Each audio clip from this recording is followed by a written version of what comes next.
Om Shanti. Good morning. आज प्यारे बाबा के 12 जुलाई 2022 के साकार महावाक्य हैं।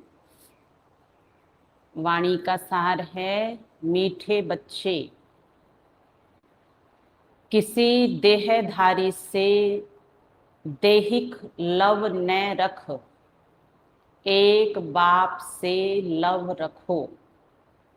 ऐ शरीरी बनने का पूरा पूरा अभ्यास करो। देह जड़ है, आत्मा चैतन्य है। आत्मा को परमात्मा का प्यार, सुख और आनंद, शांति और खुशी देता है। जब ये आत्मा यहाँ रंगमंच पर द्वापर कलयुग में भूल गई तो जड़ शरीर को ही प्रेम का, सुख का, शांति का आधार मान लिया।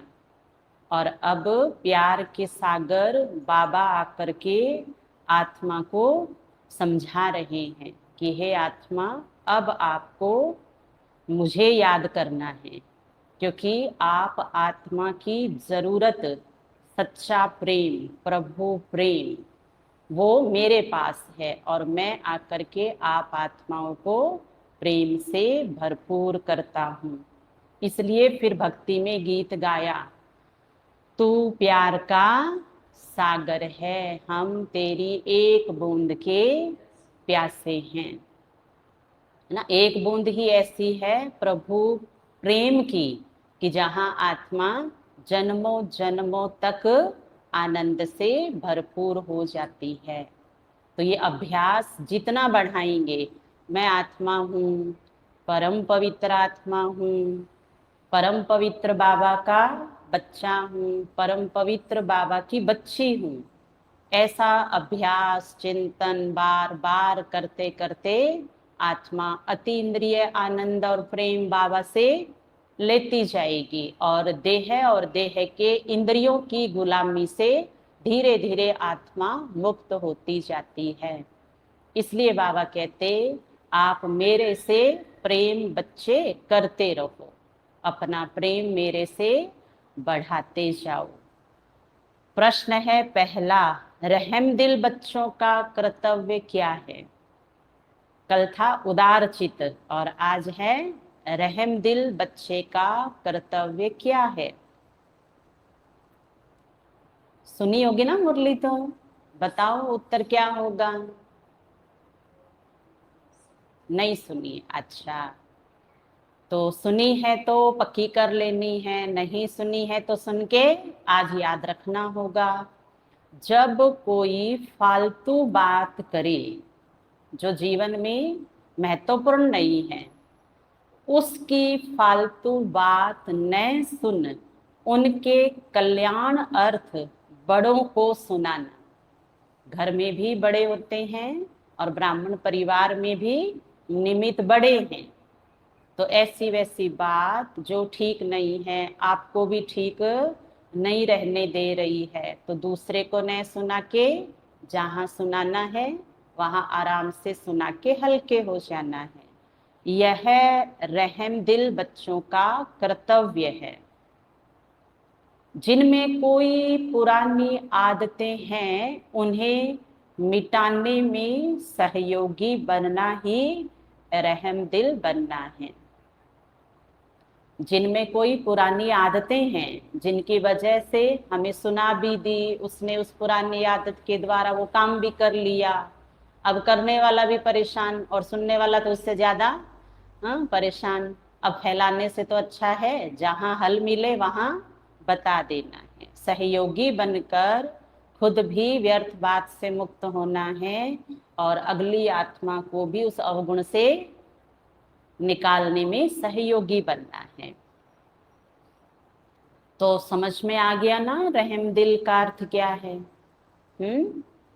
प्रश्न नंबर 2, कौन सा टाइटल किसी देहधारी को नहीं दे सकते लेकिन ब्रह्मा बाप को दे सकते हैं? जो टाइटल है ब्रह्मा बाबा का और मनुष्यों ने गलती से अपने नाम के आगे लगा लिया है, कौन से वाला है वो टाइटल? जो बाबा कहते शरीरधारी को जचता नहीं है, क्योंकि जैसा टाइटल वैसे अंदर गुण नहीं है। उत्तर, श्री का टाइटल, क्योंकि श्री अर्थात श्रेष्ठ, पवित्र को कहा जाता है। किसी देहधारी मनुष्य को यह टाइटल दे नहीं सकते, क्योंकि भ्रष्टाचार से जन्म लेते हैं। जैसे बुराई, हमें बुराई लगती है ना, बुरा काम बुरा ही लगता है ना, दूसरा करे तो भी सुना तो बुरा लगा, खुद से हो गया उसके बाद याद आया कि बुरा था, तो बुरा क्या होता है? बुरा, गलत, गलत ही होता है। तो बाबा बुरे और अच्छे का अंतर समझा रहे हैं कि ब्रह्मा बाबा अब सूक्ष्म वतन में हैं, उनकी आत्मा बिल्कुल प्योर है, उनको ये कह सकते हैं कि वो श्री है, श्रेष्ठ है। ब्रह्मा बाप को श्री कहते क्योंकि इनका यह अलौकिक जन्म है। साकार में भी देखो बाबा ने उनको श्री कहा, और अब तो वो है ही है। गीत आज की मुरली का इस पाप की दुनिया से कहीं दूर ले चल, चित्त चैन जहां पाए वहां ले चल। आत्मा ने परमात्मा को कहा कि इस दुनिया में मुझे चैन नहीं है, आप मुझे ऐसी दुनिया में ले चलो जहां मुझे चैन हो।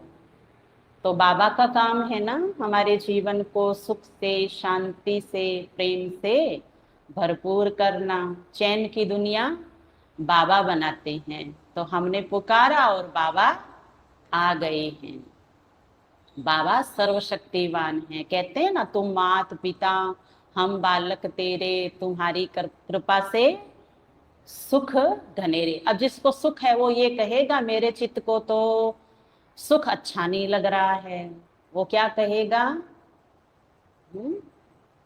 वो क्या कहेगा? मेरे चित्त को चैन नहीं है, ये तो बोलेगा, लेकिन सुख से चित्त परेशान है, ऐसे बोलेगा नहीं। तो बाबा कहते मेरा काम मैं करने आ गया हूँ। अब तुम बच्चों को ऐसी सुखमय दुनिया में ले जाऊंगा जहां आप और सब सुखी ही सुखी होंगे। किसी के जीवन में दुख का नाम निशान नहीं होगा। ओम शांति। बच्चे अब समझ गए हैं, अर्थात समझदार बन गए हैं। बन गए ना? क्या हुआ, मुस्कुराए? दोनों ही बातें हैं, कितने कितने में है ना। तो जरूर पहले बेसमझ थे, यह भी नहीं समझ में आता कि ये पतित दुनिया है और इस भारत में ही देवी देवताओं का राज्य था। उसमें पावन सुखी थे, उसमें दुख की बात नहीं थी। परंतु बाबा कहते ये भी भूलने का कारण क्या है? शास्त्रों में कई बातें सुनने के कारण यह भी समझ में नहीं आता है कि स्वर्ग में सदैव सुख थे। स्वर्ग का किसी को वास्तविक पता नहीं है। समझते हैं वहां भी राम को रावण का दुख था, कृष्ण को कंस का दुख था। यही तो वो बेसमझी है। तभी कहा अज्ञान अंधकार मिटाओ प्रभु, ज्ञान की रोशनी दो। अब तुम बच्चे ज्ञान प्रकाश से समझदार बन गए हो। बाबा ने आकर समझाया है, उनकी श्रीमत पर चल रहे हो। यह पतित दुनिया है, स्वर्ग पावन दुनिया थी। पावन दुनिया में भी दुख हो फिर तो दुख की दुनिया ही कहेंगे, फिर तो ये गीत भी रॉन्ग हो जाता है। कहते भी हैं हे बाबा ऐसी जगह ले चलो जहां आराम सुख चैन हो। बच्चे ये भी जानते हैं कि स्वर्ग सोने की चिड़िया थी, स्वर्ग स्वर्ग था। फिर द्वापर में स्वर्ग के बाद फिर त्रेता युग आया और त्रेता के बाद द्वापर युग आया। तो द्वापर युग में सोने का मंदिर बनाया। भारत में इतना सोना था, लोग आए और कितना कितना ले गए, और आज भी इतना सोना है, लेकिन जमीन में दबा पड़ा है। तो अब इससे भी ये सिद्ध हो जाता है। और हमें तो सोना अच्छा लगता है ना, भाई विदेश से आते हैं तो क्या लाते हैं? देखो, सबको सोना पसंद है। तो बाबा कहते, बच्चे मैंने ही तो बनाई थी आपकी वो सोने की दुनिया, अब बना रहा हूं, चलोगे? चलेंगे सोने की दुनिया में? सोने का चम्मच होगा, सोने की कटोरी होगी, और उसमें सोने के कटोरी में अमृत होगा, और वो सोने के चम्मच से पिएंगे। देखो देखो, है ना, कितना अच्छा सुना बाबा ने बताया, और कितना अच्छा लगा। वाह, सोने का सिंहासन होगा, सोने का महल होगा, सोने से जड़ित श्रृंगार के सामान होंगे, और वस्त्रों में सोना लगा होगा। ठीक है, बस इतना ही काफी है बाबा, हम ये आए कि आए, अब आ रहे हैं उस दुनिया में। तो बाबा कहते, बच्चे नींद का सोना बंद, अज्ञान की नींद का सोना बंद, दो सोना बंद कर दो, एक सोना, एक सोने की दुनिया मिल जाएगी, चारों तरफ सोना ही सोना होगा। अब आराम हराम बताया है बाबा ने, तब जाएंगे सोने की दुनिया में। अच्छा, सोने की चिड़िया की कहानी सुनाई बाबा ने, बच्चे बड़े खुश हो गए। पर बाबा कहते, आप नहीं जा सकते हो, आप तो नर और नारी हो, पाप की दुनिया में हो। वहां कौन है? देवी और देवता। माता का नाम देवी, भाई का नाम क्या है? देवता। तो श्रीमत माना श्री, श्री बाबा की मत पर जो चले वो बने देवी और देवता, उनको एंट्री मिलेगी स्वर्ग में। वहां तो देवी देवता थे, और वो कभी किसी को दुख नहीं देते थे। गाते भी हैं, फिर भी शास्त्रों में ऐसी बातें लिखी है जो समझते हैं ये परंपरा से चला आता है। कृष्ण पर भी झूठे कलंक लगा दिए हैं। झूठ बोलना कितना मुश्किल है, कोई बता सकता है? मोहन काका, झूठ बोलना मुश्किल है? देखो, कह रहे हैं बिल्कुल मुश्किल नहीं है। तो जब झूठ बोलना मुश्किल नहीं है, तो फिर बोल के लिखना और सुनाना, क्या वो मुश्किल है? वो मुश्किल है? नहीं है। ये तो इतना हमारा टैलेंट है, इतना अच्छा, कि कहा गया है कि जिसको आप पर विश्वास है उसके साथ आप झूठ मत बोलना, क्योंकि अगर उसका आप पर विश्वास है तो आपके झूठ पर भी क्या हो जाएगा? विश्वास हो जाएगा। वो झूठ को भी क्या मान लेगा? हाँ, सच मान लेगा। तो देखो, झूठ कितना सरल हो गया है।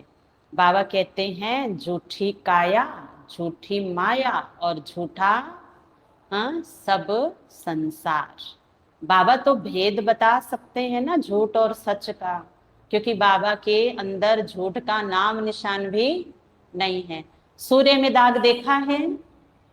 चंद्रमा में तो होता है, सूर्य में कोई दाग नहीं होता। तो ज्ञान सूर्य बाबा सच और झूठ का भेद बता रहे हैं कि कृष्ण में झूठ बिल्कुल नहीं है, वो तो स्वर्ग का मालिक है। लेकिन फिर परिवर्तन के चक्र में आकर के 16 से 14, 14 से 12, 12 से 8, 8 से क्या हो गए? 0 कला। सोने में जितना मिलाएंगे खोट, उतना ही क्या हो जाएगा? वो उतना ही खोटा हो जाएगा। सुई पे जितनी जंक लगेगी उतनी वो क्या हो जाएगी? लोहा बन जाएगी। तो जितना बुरे का संग करेंगे, अच्छा भी क्या बन जाता है? बुरा बन जाता है। तो शरीर का संग करते करते आत्मा को शरीर की बुराइयां इतनी अच्छी लगने लग गई, जो है बुराई। तो फिर देवी देवताओं के साथ भी अपने बुराई के संग में किए हुए कर्मों की बुद्धि से देवताओं के साथ भी बुराइयां दिखा दी है। उसको कहते हैं बाबा झूठ। कहा जाता है जैसी दृष्टि वैसी सृष्टि। हरे रंग का चश्मा लगाया तो सब क्या दिख रहा है? लाल चश्मा लगाएंगे तो, काला लगाएंगे तो, हाँ, बाबा ये भी बता रहे हैं कि अंदर की बात तो बहुत गहरी है ना। बाबा तो बाहर की सुना रहे हैं कि बच्चे सारे हॉल में लाल लाइट जगा लो तो अब क्या हो जाएगा? परम धाम बन जाएगा। पर अब तो बाबा परम धाम छोड़ के आए हुए हैं, मुरली सुना रहे हैं। तो बाबा कहते आप बच्चों को मैं याद करा रहा हूं, आपके सामने श्री बैठा है, श्री श्री भी बैठा है। साकार दुनिया में देखो हमने कितना जादू कर दिया, प्रेम के सागर पे, प्यार के सागर पे दोनों ही आ गए। वो कम नहीं और वो तो कम है ही नहीं। ब्रह्मा भी कम नहीं और शिव तो शंभु, सिंधु, सागर, हम भी कम नहीं। 1.5 करोड़ शालिग्राम शिवलिंग बना करके पूजा हो रही है, वो कौन? हम हैं वो, हमारी पूजा हो रही है। देखो नशा चढ़ना चाहिए। 1.5 करोड़ कितने होते हैं? लाखों तो सुने थे कि लाखों शालिग्राम बनाते हैं, अब तो 1.5 करोड़ बना रखी है। और पूजा एक एक की सेम टू सेम हो रही है, क्योंकि अभी तो संगम चल रहा है ना। तो बाबा की नजर में हम एक एक बच्चे कैसे हैं? हीरे के बराबर हैं। अपनी वैल्यू हमें सदा याद रखनी है। कौन सी? हम स्वर्ग धरा पर लाएंगे। हम स्वर्ग धरती को बनाकर छोड़ेंगे। धरती माता को हम पाप की दुनिया से क्या करेंगे? मुक्त कर देंगे। है हिम्मत इतनी, दृढ़ता होनी चाहिए। दृढ़ता और हिम्मत है तो विघ्न आएगा और उसको हटा देंगे। बाबा आत्माओं से बैठकर बात कर रहे हैं। आत्माओं की कहानी 5000 साल की, 84 जन्म की।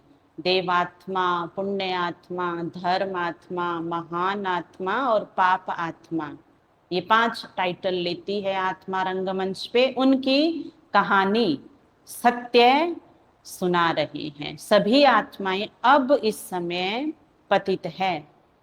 बच्चों को डायरेक्शन मिलता है कि बच्चे अब पुण्य आत्मा बनना है पाप आत्मा से। बाबा आत्माओं से बैठ बात करते हैं, तुम हमारे अविनाशी बच्चे हो। फिर मम्मा बाबा भी कहते हो, इस दुनिया में किसी को भी पिता श्री नहीं कह सकते। श्री माना श्रेष्ठ, एक भी मनुष्य श्रेष्ठ है नहीं। यह तो एक की ही महिमा हो सकती है।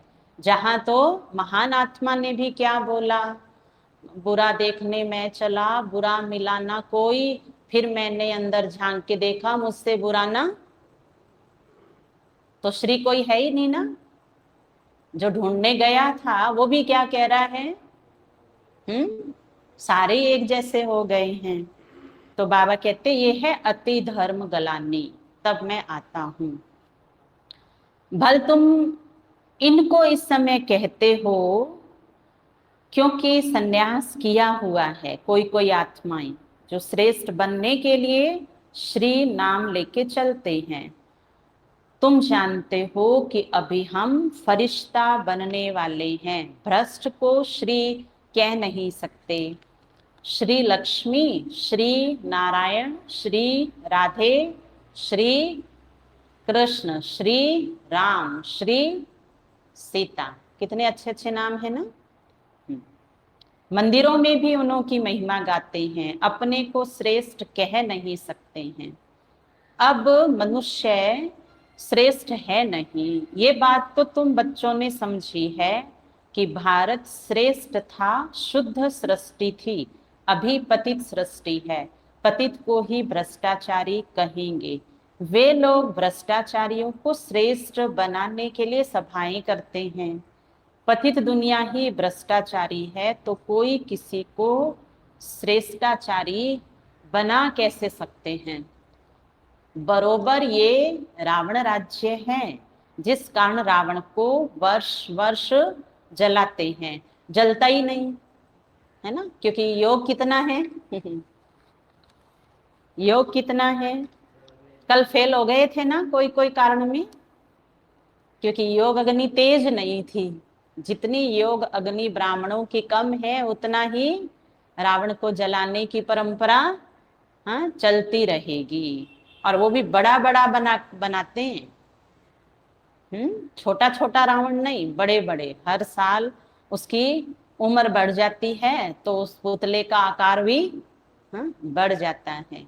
जलता नहीं है, फिर खड़ा हो जाता है। अब ये मनुष्यों को समझ में नहीं आता, जिसको जला दिया उसे फिर हम नया क्यों बनाते हैं। इससे सिद्ध होता है कि राम राज्य अभी गया नहीं है। स्वर्ग में जब राम राज्य होता है वहां तो एफिजी निकालेंगे नहीं। बाबा कहते हैं मैं कोई आपको मुश्किल आने वाले युग में, मुश्किल का काम, थकावट का काम नहीं देने वाला हूं। कहते हैं रावण को जलाया, फिर लंका को लूटा। रावण की लंका सोनी, लंका सोनी बताते हैं। जो राष्ट्रपति रावण भाग गया, सुना है हमने, और मोदी राम बनकर आ गए हैं। कहाँ?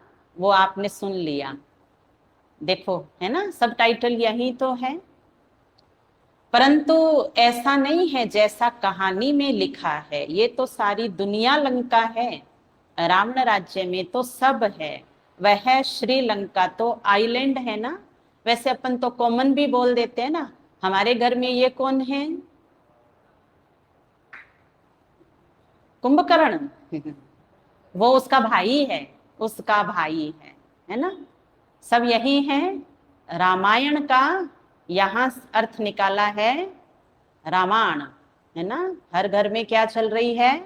मुसीबतें। और महाभारत कहाँ होती है? महाभारत, भारत में महाभारत, भारत के हर घर में। हाँ, तो देखो बाबा तो सारे राज खोल रहे हैं, इसलिए किसी से नाराज होने की जरूरत नहीं है। पानी में लकीर जितना तो हो सकता है, उससे ऊपर नहीं जाना। दिखलाया भी है, भारत की पूंछड़ी है श्रीलंका।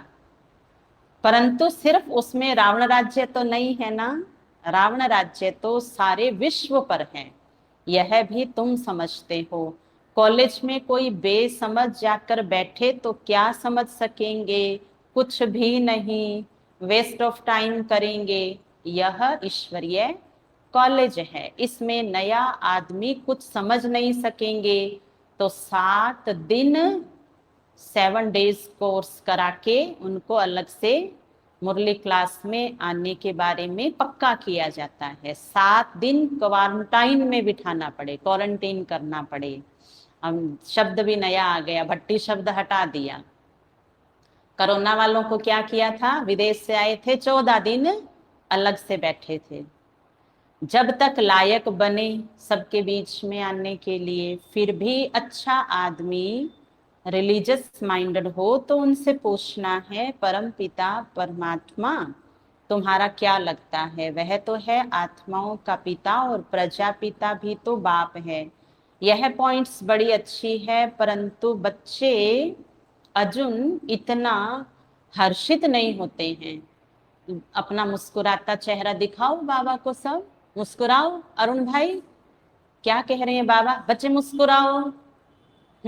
हाँ, अच्छे से मुस्कुराओ, दिल से मुस्कुराओ, क्योंकि मेरे ऊपर कुर्बान कौन गया है?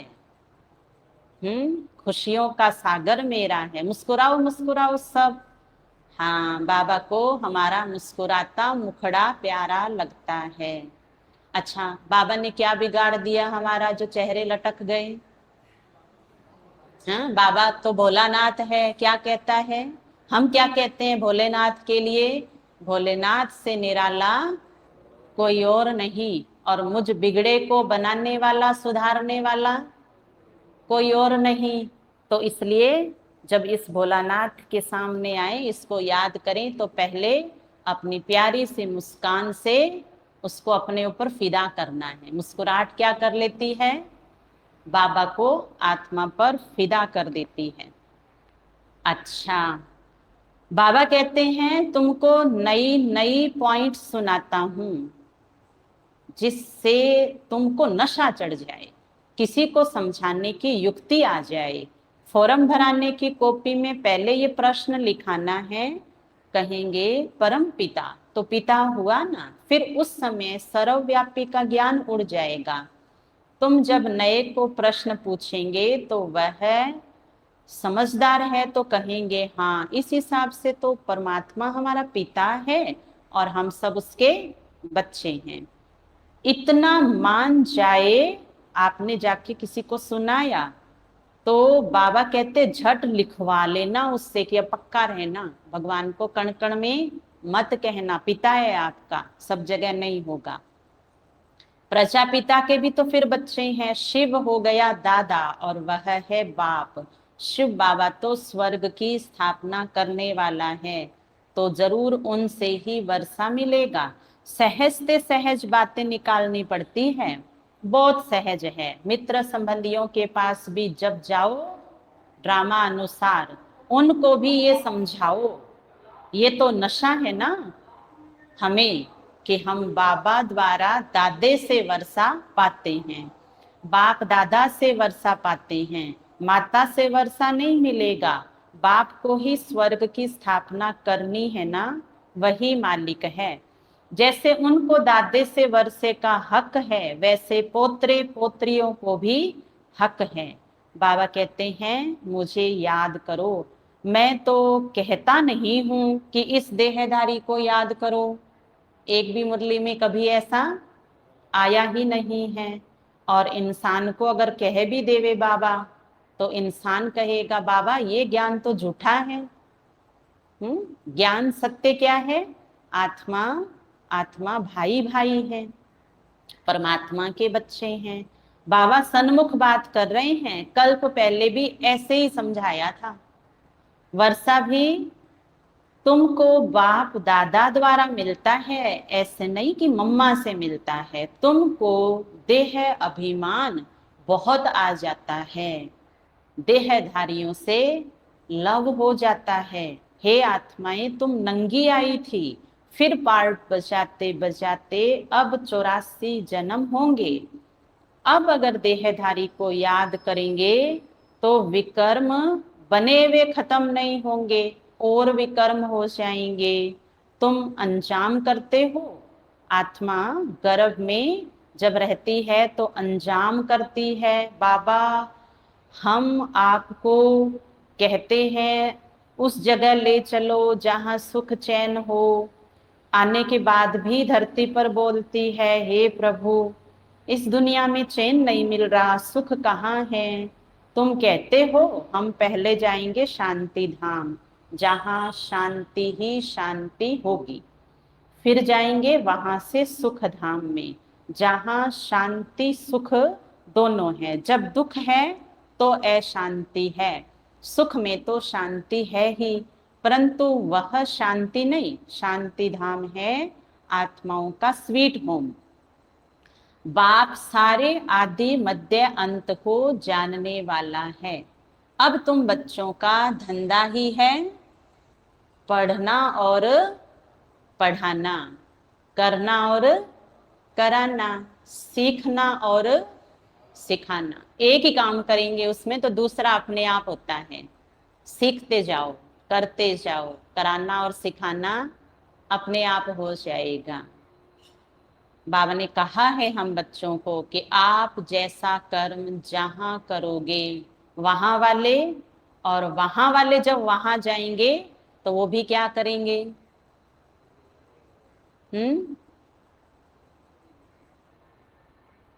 सब वैसा ही करेंगे जैसा हम करेंगे, क्योंकि हम हीरो हीरोइन पार्टधारी हैं। हम वो देवी देवता हैं जो मंदिरों में पूजे जाते हैं। इसलिए हमें अब अपने हर कर्म को करने से पूर्व उसके बारे में पहले विचार कर लेना है कि ये पाप कर्म होगा या ये पुण्य कर्म होगा, माना ये दुख मुझे देने वाला होगा या दूसरे को कष्ट देने वाला होगा, इसमें भला है तब करना है। बस इसको ही कहते हैं अपने कर्म को स्टेज पर है ध्यान रख करके और सावधानी से करने के लिए तैयार होना। तुम जानते हो हम इस मृत्यु लोक से अमर लोक में चले जाएंगे वाया शांति धाम। यह बुद्धि में याद रखना है, जब तक मृत्यु नहीं हुआ है पढ़ना ही है। यह तो याद कर सकते हो ना। अब हमको जाना है अपने घर, यह दुनिया यह सब कुछ छोड़ना है। खुशी होनी चाहिए। कायदे अनुसार तो नई दुनिया में जा रहे हैं ना, पुराना घर छूट रहा है। दुख की दुनिया जो दुख देती है, बाबा उसको सुख में बदल रहा है। अब किसी का पुराना घर टूट रहा है क्योंकि वो नया बना रहे, तो रोते हुए देखा है किसी को? कि देखो कैसे रोए जा रहे हैं, है ना, मेरा पुराना घर। इतनी खुशी होगी कि खुशी में वो घर खुद ही तोड़ लेंगे, आधे से ज्यादा तो। क्योंकि बन क्या रहा है, नया घर बन रहा है। कितनी उस समय कमजोर में भी ताकत आ जाती है। तो ऐसे हमें अंदर याद रखना है। यह बेहद के नाटक का राज भी समझ गए हो। हद का नाटक पूरा होता है तो कपड़े बदली कर घर चले जाते हैं। वैसे अब हमको भी जाना है, 84 जन्मों का चक्र पूरा होता है। याद भी करते हैं, हे पतित पावन आओ। याद शुभ बाबा को ही करेंगे। एक तरफ कहते पतित पावन आओ, दूसरे तरफ कह देते कि पतित पावन परमात्मा सर्वव्यापी है। अब कोई अर्थ नहीं निकलता। बच्चों को कितनी अच्छी रीति समझाते हैं कि शांति धाम को याद करो, ये दुख धाम है। और गुरु गोसाई को ये कहना आएगा नहीं, सिवाय तुम ब्राह्मण ब्राह्मणियों के। इस दुख धाम का विनाश भी सामने खड़ा है। यह वही महाभारत की लड़ाई है। यूरोपवासी यादव भी है और कौरव पांडव भाई भाई भी है। एक ही घर के हैं ना। भाई भाई में युद्ध हो नहीं सकती, यहाँ युद्ध की बात नहीं है। यह भी वंडर है ना। मनुष्य क्या नहीं कर सकता है, जो बातें हुई नहीं वह भी बना बनाकर एक दो की दिल को खराब कर देते हैं। ये बाबा कारनामे बता रहे हैं ना मनुष्य बुद्धि के। सुना? होशियारी, है ना, माया की होशियारी जब बुद्धि में आ जाती है तो बाबा कहते ऐसा ऐसा सुनाएंगे, ऐसा ऐसा बोलेंगे, जो सत्य तो नमक में, आटे में नमक जितना भी मनुष्य की बातों में तो फिर भी नहीं बचा। गीता में तो फिर भी लिख दिया, तो अब उसको मिटा नहीं सकते हैं। व्यास भगवान का धंधा भी देखो कैसा है। मनुष्यों का धंधा है एक दो को लड़ाना। सुना? एक दो को लड़ाने का काम कौन करते हैं? मनुष्य करते हैं। और हम तो ब्राह्मण हैं। ब्राह्मण क्या करेंगे? ब्राह्मण गलत फहमियां दूर करते हैं। ब्राह्मण अपनी गलती मानते हैं। ब्राह्मण दूसरे की गलती को बढ़ा चढ़ा करके नहीं सुनाते हैं। तो यहाँ मनुष्यों की कहानी, हम ब्राह्मणों की कहानी नहीं है, ये बताया बाबा ने। यह तो एक रस्म है यहाँ की। लड़ाना क्या हो गई है? रस्म हो गई है। सब एक दो के दुश्मन बनते हैं। धनी को कहेंगे जागो, और चोर को कहेंगे लागो। चलो, है ना, ये है दुनिया। बच्चे भी बाप का दुश्मन बन पड़ते हैं। अब तुम्हारी बुद्धि में देखो क्या है, और शास्त्रों में देखो क्या क्या लिख दिया है। उनका फिर मान कितना रखते हैं। बड़ी परिक्रमा लगाते हैं। देवताओं की मूर्तियों को भी रथ पर बिठाए बड़ी परिक्रमा दिलाते हैं। तो धर्मराज का रथ आएगा ना? हाँ, या नैनों के रथ में जाना है? बाबा कहते देखो आपकी महिमा कितनी है। एक रथ धर्मराज लाता है, एक रथ बाबा लाते हैं, और एक रथ में हमारी मूर्तियां जाती है। तो किस रथ में बैठना है? धर्मराज के रथ में या बाबा के रथ में? हाँ, तो फिर याद रखना मैं आत्मा कितनी बड़ी आत्मा हूँ, है ना। मेरे भक्त मुझे पूजते हैं। मेरी महिमा जो होती है ना, वो महान कर्म करके महिमा चैतन्य में सिद्ध करनी है। फिर सबको समुद्र में डाल देते हैं, जो भी होते हैं सबको। मृत्युलोक की रस्म रिवाज सबकी अपनी अपनी है। बाप का प्लान देखो कितना बड़ा है, सबके प्लान खत्म कर देते हैं। पुष्पक विमान आ जाएंगे सबके पास, है ना। बुद्धि कैसी होगी? पवित्र योगी होगी। और सुख धाम की स्थापना करते हैं, बाकी सबको शांति धाम में भेज देते हैं। 1 सेकंड में देखो बाबा ने राज बता दिया। सुना सबने? चिंता ही मिटा दी बाबा ने कि तुम्हें तो मैं भेजूंगा स्वर्ग में, और बाकी तुम्हारे जो बच्चे में वो कहाँ आएंगे? वो मेरे साथ रहेंगे, क्योंकि अब तुम मेरे साथ रहते हो और वो तब मेरे साथ रहेंगे। देखो कुछ भी बुरा नहीं हो रहा है। हाँ, किसको सौंप दो सब कुछ? जिस पे विश्वास है, बाबा पे विश्वास है ना। हाँ, तो आपके घर में जो भी है यहाँ नहीं आ रहे हैं, वो शांति धाम में रहेंगे बाबा के पास। बुरा नहीं लग रहा है ना? बुरा लग रहा है? हाँ, देखो बाबा ने सारी समस्या खत्म कर दी। अब कौन सी समस्या रह गई? कोई रही समस्या? अरुण भाई कितना सोच रहे हैं? सोचना ही समस्या हो गई है। बाबा कह रहे हैं मैं बड़े दिल वाला हूं, तुम बच्चे फ्राक दिल बन जाओ। उनको मैं मेरे पास रखूंगा, और तुम कह रहे हो ना हम स्वर्ग में रहेंगे, तो वहां चले जाना। सारी समस्या खत्म कर दी बाबा ने। ऐसी मुरली तो, है ना, रोज ही सुन लेंगे, सुनेंगे ना। कितनी बार?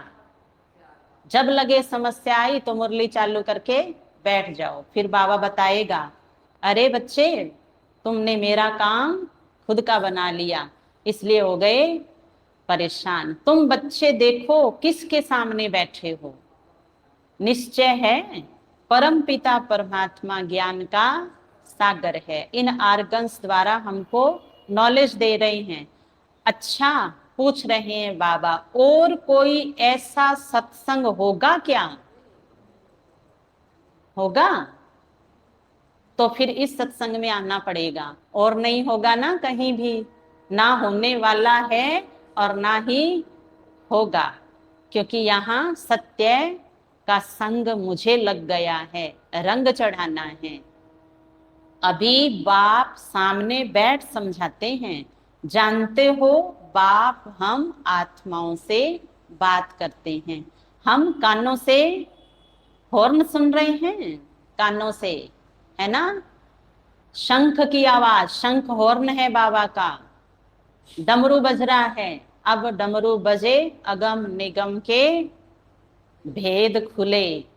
बाप दादा, बाबा इस दादा के मुख द्वारा बोलते हैं। जो रतन बाबा के मुख से निकलते हैं वही तुम बच्चों के मुख से निकलने चाहिए। फालतू बातें सुनते भी नहीं सुननी है। कोई तो बैठ खुशी से सुनते हैं। कैसे? पहले चेहरे पे मुस्कुराहट लाएंगे, फिर सुनेंगे प्यार से। कौन सी बातें? जो है ही नहीं प्यार, प्यार की बात है ना, खुशी की बात। तो अब तो खुश हो जाओ, ये तो खुशी की बातें हैं सारी। देखो 5 मिनट खुशी से सुन सकते हैं, कोशिश करके देखो। ये 5 मिनट अमर हो जाएगी। बाबा कहते ऐसी बातें सुनो मत जो उदासी लाती है। रहम दिल बन। किसमें कोई पुरानी आदत है तो मिटानी चाहिए। तो सुनाने वाले के बुद्धि से मिटानी है पहले तो, क्योंकि वो तो सुनाएंगे। हाँ जी कर सुनना नहीं चाहिए।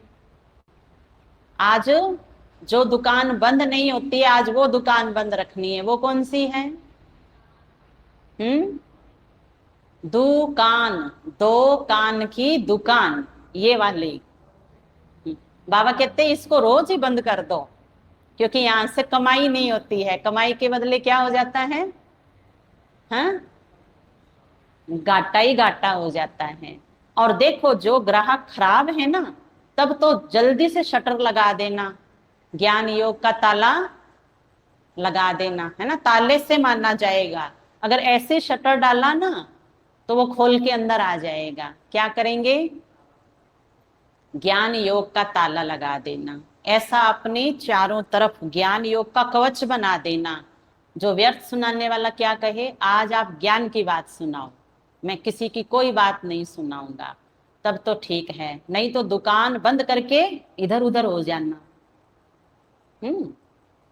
कैसी कमाई कर रहे हैं देखो, जो काम की नहीं है, और जो काम की है वहां ताले खुल ही नहीं रहे हैं। कितना हथौड़ी मार रहे हैं तो भी बाबा रोज हथौड़ी मारता है।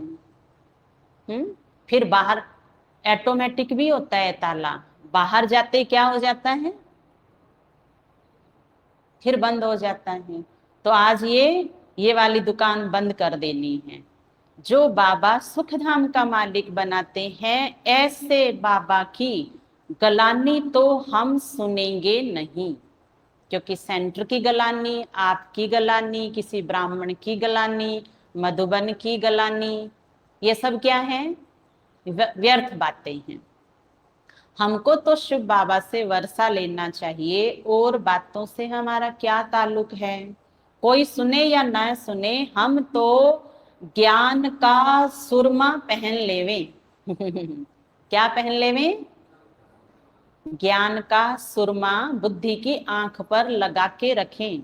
जो फालतू बातें आए हैं ना सुनाने बाबा के लिए, वो कहेगा भाई इनकी आंखों में तो जादू लगा हुआ है बाबा सेंटर सेवा का, इनके सामने पर चिंतन नहीं कर सकते। पर चिंतन पर दर्शन पतन की जड़ है।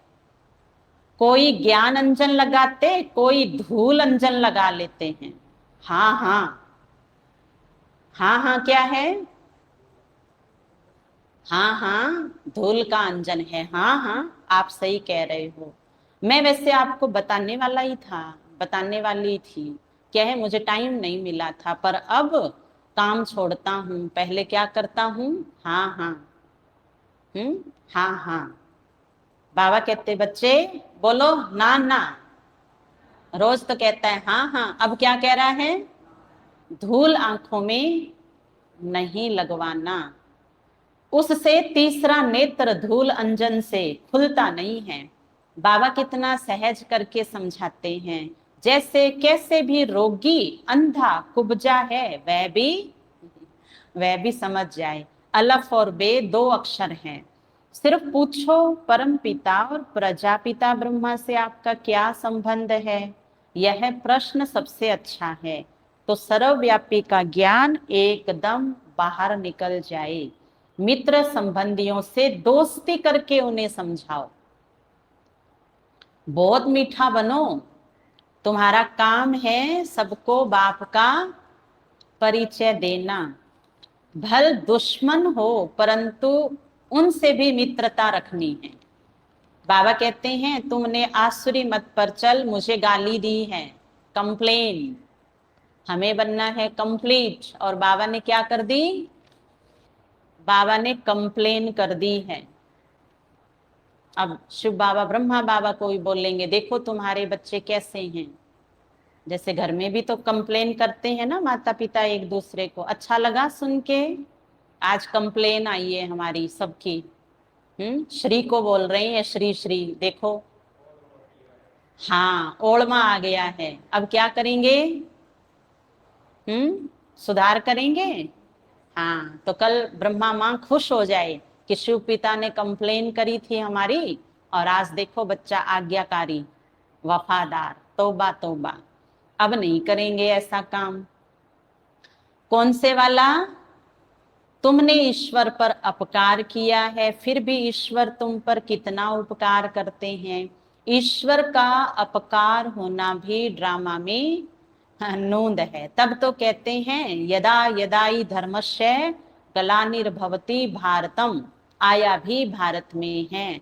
समझा भी रहे हैं बच्चों को। हर एक बात अच्छी रीति समझने की है। किसी की तकदीर में नहीं है, फिर भी वही धंधा करते हैं। यहां से बाहर गए तो ये बातें भी नहीं भूलेगी, ऐसे बोल दो बाबा को। बाबा तो कह रहे हैं भूल जाएगी, हम क्या कहें? नहीं बाबा, आज तो बिल्कुल भी नहीं भूलेंगे, क्योंकि आज ये दो दुकान की बंद है आज, ठीक है।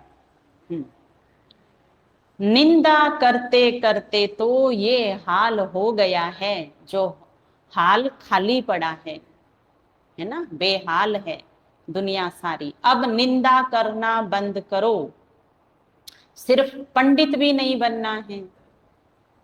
निंदा, मेरी निंदा जो करे वो तो मेरा मित्र, लेकिन मैं किसकी निंदा करूं तो मैं उसका दुश्मन, ऐसे याद कर लेना। तुम पक्के राजयोगी हो, ऐसे ऐसे समझाओ तो तीर भी लगे। खुद में खामी होगी तो दूसरे को बोल नहीं सकेंगे, पाप अंदर खाता रहेगा। मुरली सुनते सुनते वो बात याद आती रहेगी। बाबा हर बात बहुत अच्छी रीति समझाते हैं, संशय तो नहीं रहेगा ना। अब कल्प पहले भी ऐसे ही समझाया था, भूलो मत। सिमरण करते करते अंतमति सो गति हो जाएगी। अब है कल की मुरली का सार, मीठे बच्चे के बाद वाला। बताओ कल क्या कहा था बाबा ने? बाबा बहुत चतुर है, चतुराई से बात करते हैं। हाँ, आगे ना याद सबको आई? कल मीठे बच्चे में बाबा ने क्या कहा था? सवेरे उठकर मेरा मुखड़ा देख लेना, मुखड़ा देख ले बच्चे मेरा। हम्म, सारे पाप, सारे पाप मैं तेरे हर लूंगा। मुखड़ा देख ले आत्मा जरा मेरे अंदर, तेरे में कोई भी पाप नहीं है। देखो बाबा ने गीत ही बदल दिया, हम ऐसे बन जाएंगे। सवेरे उठ बाप को याद करो, जो अंत में यह देह भी याद न पड़े। हम आत्मा हैं, ऐसा हमें अभ्यास बहुत पक्का करना है। अच्छा, मीठे मीठे सिखिलदे बच्चों प्रति माता पिता बाप दादा का याद प्यार और गुड मॉर्निंग। रूहानी बाप की रूहानी बच्चों को नमस्ते। हम रूहानी बच्चों की रूहानी बाप दादा को याद प्यार गुड मॉर्निंग नमस्ते। मेरे बाबा, मीठे बाबा, प्यारे बाबा, आपका शुक्रिया, बहुत बहुत शुक्रिया। धारणा के लिए सार, जो रतन बाप के मुख से निकलते हैं वही अपने मुख से निकालने हैं। व्यर्थ बातें नहीं बोलनी है, ना सुननी है। ज्ञान का ही सुरमा पहनना है, ज्ञान का ही सुरमा पहन तो लिया, अब इसको पक्का रखना है। सभी से सच्ची मित्रता रखनी है। बहुत मीठे रूप में हर्षित मुख हो बाप का परिचय देना है। अपकारी पर भी बाप सम्मान उपकारी बनना है। वरदान, शुद्धि की विधि द्वारा किले को मजबूत बनाने वाले सदा विजयी व निर्विघ्न भव। शुद्धि की विधि द्वारा किले को मजबूत बनाने वाले सदा विजयी व निर्विघ्न भव। विस्तार है, जैसे कोई भी कार्य शुरू करते हो तो शुद्धि की विधि अपनाते हो, ऐसे जब किसी स्थान पर कोई विशेष सेवा शुरू करते हो, वह चलते चलते सेवा में कोई विघ्न आते हैं, तो पहले संगठित रूप में चारों ओर विशेष टाइम पर एक साथ योग का दान दो। सर्व आत्माओं का एक ही शुद्ध संकल्प हो विजयी, यह है शुद्धि की विधि। इसमें सभी विजयी व निर्विघ्न बन जाएंगे और किला मजबूत हो जाएगा। स्लोगन है, यथार्थ कर्म का प्रत्यक्ष फल है खुशी और शक्ति की प्राप्ति। अच्छा, ओम शांति।